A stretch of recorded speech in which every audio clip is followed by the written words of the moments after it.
ఏమండి? అయ్యా, తమ కోసం ఎవరు వచ్చారు? అదేమిటండి ఇంకెవరినో పిలుస్తారు? నేను వచ్చింది మీకోసమే. బాగున్నారా? బాగానే ఉన్నానమ్మా, ఇప్పటిదాకా బాగానే ఉన్నాను. ఇప్పుడు నువ్వు ఏమంటే అంటూ పిలుచుకుంటూ వచ్చావు? ఈ కథ ఏ మలుపు తిరుగుతుందో ఏమిటో. పిల్లలేరండి. మన అబ్బాయి గోపి ఏడి?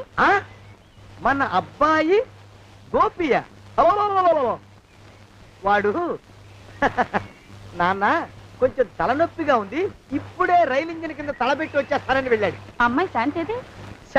అంత అది దాని స్నేహితురాళ్ళు సూర్పడక, పూతన, పుళక్కి వాళ్ళతో ఆడుకుంటానని ఇంట్లో నుంచి 4 పుర్రెలు 5 ఎముకలు తీసుకొని టిక్కి వరకు వెళ్ళింది. ఇంతకీ నువ్వెవరు తల్లి? అదేమిటండి ఇంకా మీ చిలుపుతనం పోలేదన్నమాట. నేను గజలక్ష్మిని, మీకు పూర్వజన్మల భార్యని.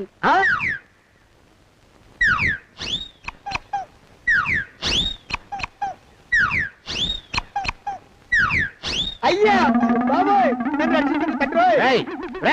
ఏమిట్రా గావు కేకలా? కుంచిత పదం. ఒరేయ్, నువ్వు ఇక్కడే అయ్యగారి దగ్గర పనిచేస్తున్నావా? వెళ్ళి మా ఇద్దరికి కాఫీలు పట్టరారా.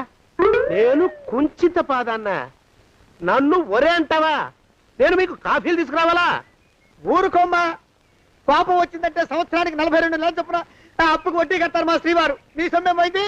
అదేమిటండి, వాడు మన నౌకరు కుంచిత పాదం కాడు కదూ. సేమ్ అదే, అవధం తగిన మొహం. పూజారి గారి అమ్మాయితో వెధవేషాలు అయిపోతే వాడు తల గొరిగి గాడిద మీద ఊరేగిచ్చారు. వద్దు, ఇంకా పెద్దల్ని మీరు చూసుకోండి. ఆ పెద్ద గోళ మధ్యలోకి నన్ను లాగద్దు.